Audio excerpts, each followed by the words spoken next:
Three to से पूछती है तुम इस कंट्री में और कितने टाइम तक रहोगे। थ्री टू उससे बोलता है जब तक मेरा काम यहाँ खत्म नहीं हो जाता। दायुन बोलती है अच्छा इसीलिए तुम यहाँ आसपास रह रहे हो, ये देख कर कि मैं तुमसे दोबारा मिल गई। थ्री टू उससे बोलता है यहाँ पर नहीं, मैं यहाँ पर किसी काम से आया था, क्या तुम यहीं पर रहती हो। दायुन उससे बोलती है हाँ, मेरा स्कूल भी यहीं पास ही में है। तभी इजिन थ्री टू की तरफ बड़ी स्पीड से दौड़ता है। थ्री टू पीछे मुड़कर देखता है तो उससे पहले इजिन उसे पकड़कर नीचे गिरा देता है और वहीं पर पड़े कचड़े से चॉपस्टिक उठाकर थ्री टू के ऊपर अटैक करता है, लेकिन थ्री टू उसका हाथ पकड़ लेता है। थ्री टू इजिन की तरफ देखकर सोचता है नंबर 1 ने मुझे पहले ही ढूंढ लिया। तभी इजिन उसके मुंह पर एक जोरदार पंच मारता है। तभी थ्री टू उसके पेट पर एक जोरदार किक मारकर उसे पीछे हटा देता है और उसके सामने खड़ा हो जाता है। थ्री टू दायुन की तरफ देखकर सोचता है वो लड़की भी इन सब में इन्वॉल्व हो जाएगी। थ्री टू इजिन से बोलता है चलो कहीं और चलते हैं, इस लड़की का मेरे साथ कोई रिश्ता नहीं है, इसीलिए कहीं और चलते हैं। थ्री टू ये सब बोल ही रहा होता है कि दायुन उससे पहले बोलती ओप्पा ये सब क्या चल रहा है, आप ये क्यों कर रहे हैं। इजिन दायुन से बोलता है जल्दी करो यहाँ से चली जाओ। दायुन बोलती है क्या, आप क्या कह रहे हैं। लेकिन जब दायुन इजिन की आंखों में देखती है तो वो बोलती है ओप्पा की आंखें पहले जैसे हो गई हैं। फिर दायुन इजिन से पूछती है ओप्पा क्या आपको चोट लगी है। थ्री टू उन दोनों से पूछता है क्या तुम दोनों एक दूसरे को जानते हो। दायुन थ्री टू से बोलती है ये मेरा ओप्पा है। थ्री टू दायुन से पूछता है ओप्पा का मतलब। दायुन उसे ओप्पा का मतलब बताती है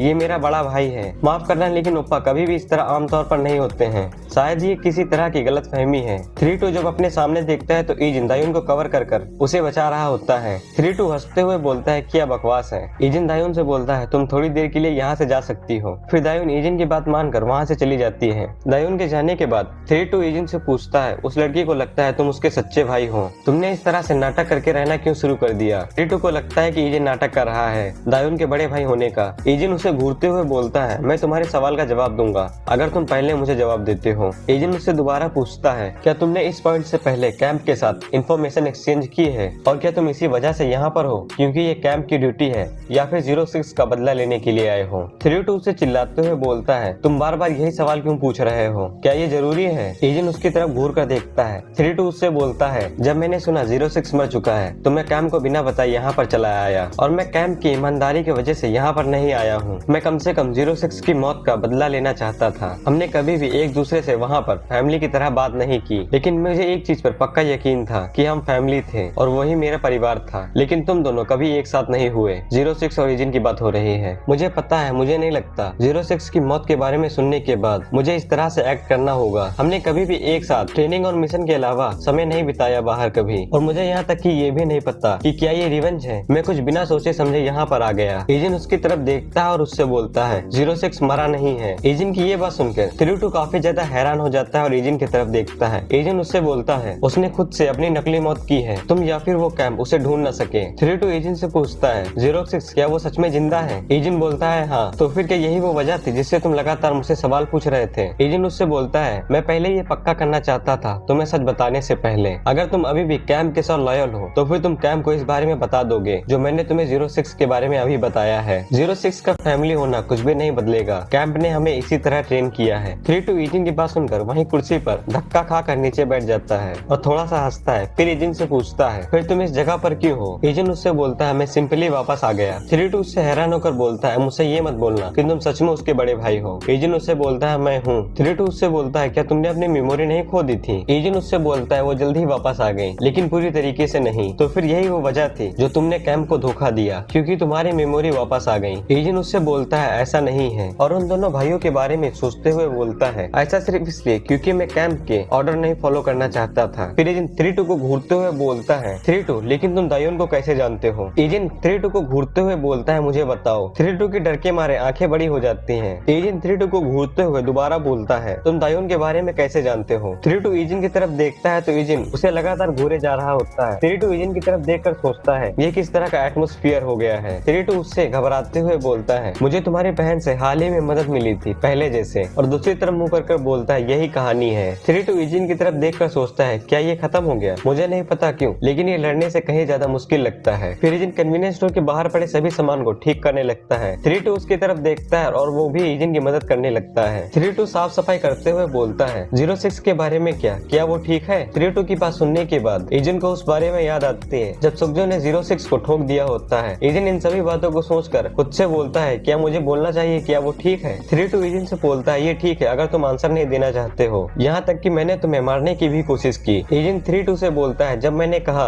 06 जिंदा है, तुमने इस बात पर यकीन कैसे किया? भले ही मैंने कैम को धोखा दिया है। 32 एजेंट से बोलता है क्योंकि तुमने कैम को धोखा दिया, हमें नहीं, और तुमने कभी भी हमसे झूठ नहीं बोला। 06 भी यही करता। नंबर 1 एक तुम ही हो जिसने हमारा उस नर्क जैसी ट्रेनिंग के अंदर ख्याल रखा, फिर तुमने कैम को धोखा दिया, ना कि हमें। एजेंट उससे बोलता है ये अजीब है। 32 उससे बोलता है किस चीज में? फिर एजेंट उस बारे में बोलता है जिस दिन वो कैम से भाग रहा था, उस दिन जब कैम मेरा पीछा कर रहा था और 06 भी कर रहा था, लेकिन कुछ लोग अच्छे से एक्टिविटी नहीं कर रहे थे, अन्यथा नहीं तो मैं वहाँ से शायद भाग नहीं सकता। 32 हंसते हुए एजेंट से बोलता है शायद वो लोग तुमसे भी ज्यादा कैम से नफरत करते हैं। फिर 32 एजेंट से पूछता है 06 को कांटेक्ट कैसे करें? एजेंट उससे बोलता है अभी के लिए ऐसा कोई तरीका नहीं है उसे कांटेक्ट करने का जब तक वो खुद कॉल नहीं करता। 32 एजेंट से बोलता है देखने से ऐसा लगता है एक ऐसा ही तरीका है कैम को अवॉइड करने का। एजेंट उससे बोलता है अगर उसने मुझे कांटेक्ट किया मैं तुम्हें बता दूंगा। 32 एजेंट से बोलता है नहीं, इसकी जरूरत नहीं है, मैं बस जानना चाहता था कि वो ठीक है। हम फैमिली हैं, लेकिन हमने कभी भी इतने सालों में एक दूसरे से बात नहीं की, इस चीज को छोड़कर जब हम मिशन में एक साथ थे। शायद 06 मुझे नहीं बताना चाहता कि वो जिंदा है, यहाँ तक कि मुझे ये भी नहीं पता कि ये सबसे बड़ी गलती है। एजेंट 32 से बोलता है 06 ने ये तुम्हारे लिए किया है। 32 एजेंट से बोलता है क्या? एजेंट उससे बोलता है अगर मैं तुम्हारा ज्यादा ख्याल रखता और तुम्हें फैमिली जैसा समझता तो फिर क्या मैं इस चीज का फायदा उठाता? और ये ऐसा ही है क्योंकि तुम पहले से ही जानते हो मैं अभी जिंदा हूँ, ताकि मैं जब भी तुमसे कम्युनिकेट करूँ तो तुम कोई भी सबूत न छोड़ सको। और मैंने 06 को भागने के बजाय मरने का नाटक करने के लिए बोला क्योंकि इससे तुम शायद खतरे में पड़ सकते थे जब उसका मिशन फेल हो जाता। 32 थोड़ी देर सोचकर एजेंट से बोलता है कैंप पर अभी भी ये बात सीक्रेट है कि तुम अभी भी जिंदा थे। एजेंट 32 की बात सुनकर काफी ज्यादा हैरान हो जाता है और बोलता है ये बात अभी भी सीक्रेट है? 32 बोलता है हाँ, सिर्फ कुछ हायर अप्स को ही पता है कि तुम अभी भी जिंदा हो, इसीलिए उनकी तुम्हें ढूंढने की हरकतें अभी पैसिव हैं। इससे कोई फर्क नहीं पड़ता तुम इस बारे में कैसा सोचते हो, लेकिन तुम्हें नहीं लगता ये बात अजीब है? तुम कैंप के अंदर एक गद्दार हो, लेकिन तुम्हारी ये बात नंबर 1 कि तुम अभी भी जिंदा हो कैंप में एक बहुत बड़ी घटना है। एजेंट 32 से बोलता है तुम्हें इस बारे में कैसे पता? 32 से बोलता है मुझे ये पता है 06 की वजह से। फिर 32 वहाँ से जाते हुए बोलता है मेरे जाने का समय हो गया, मैं कैंप में वापस लौट जाऊंगा। कुछ जगह घूमने के बाद मुझे उन जगह पर कुछ सबूत छोड़ने हैं। तभी एजेंट और 32 दायून को देखते हैं जो दीवार के पीछे से उन्हें देख रही होती है। एजेंट दायून को देखकर स्माइल करता है। 32 एजेंट की तरफ देखकर सोचता है नंबर 1 इस तरह का एक्सप्रेशन बना सकता है। 32 एजेंट से बोलता है तुम लोग पक्का एक फैमिली की तरह दिखते हो। एजेंट बोलता है हाँ। फिर 32 एजेंट से बोलता है मुझे शायद उसे गुड बाय बोलना चाहिए। एजेंट मुड़कर 32 को घूर कर देखता है। 32 डरते हुए उससे बोलता है इस तरह के केस में ये अच्छा होगा अगर मैं उससे ना बोलूं। फिर एजेंट 32 को और भी ज्यादा घूरने लगता है। 32 डरते हुए बोलता है मेरी बहुत ज्यादा मदद करने के लिए शुक्रिया और बोलूंगा गुड बाय। अगले सीन में 32 दायून और एजेंट को गुड बाय कर वहाँ से जा रहा होता है। दायून मुड़कर एजेंट से पूछते हैं कि आप दोनों एक दूसरे को जानते हो? एजेंट बोलता है हाँ।